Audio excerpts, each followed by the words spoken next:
Башкирда, Башкирь, Башкирская Орда.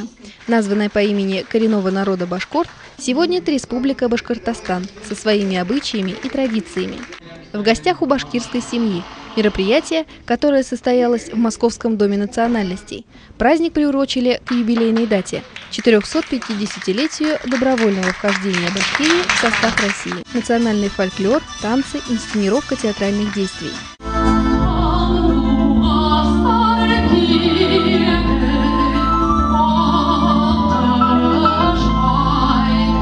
Символический подарок от главы диаспоры – знаменитый башкирский мед.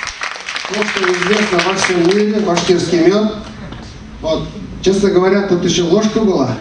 Я не знаю, кто унес. Был бы мед, а ложку мы найдем.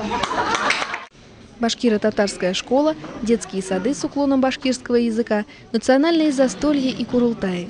Все это теперь и в Москве. Я и сама из Уфы, вот, из Башкирии. Я даже не чувствую, что я где-то далеко от родины живу.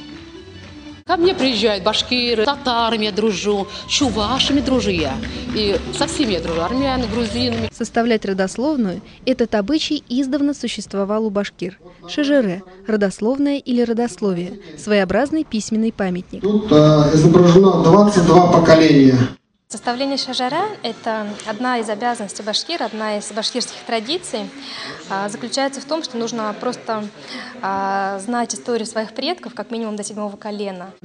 На протяжении тысячелетий башкиры несут свою культуру, так же, как и предки, не изменяют традициям в одежде.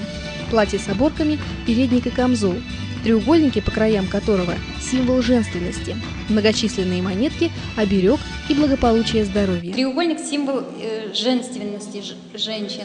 А когда это вот девушки носили так. А когда становились женщинами, одевали еще и кашмау.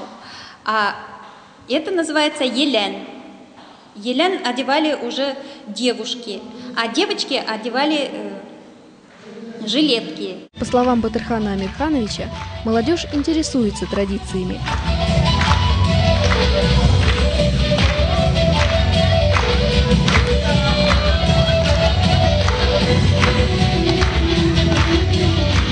Ознакомить гостей с особенностями башкирской семьи и просто приятно провести время в кругу земляков. Они и в Москве не забывают о тонкостях восточного гостеприимства. По национальной традиции катын, жена по-башкирски, должна обязательно уметь готовить чак-чак, бешбармак и вышивать елян. Именно этому она должна обучить свою дочь.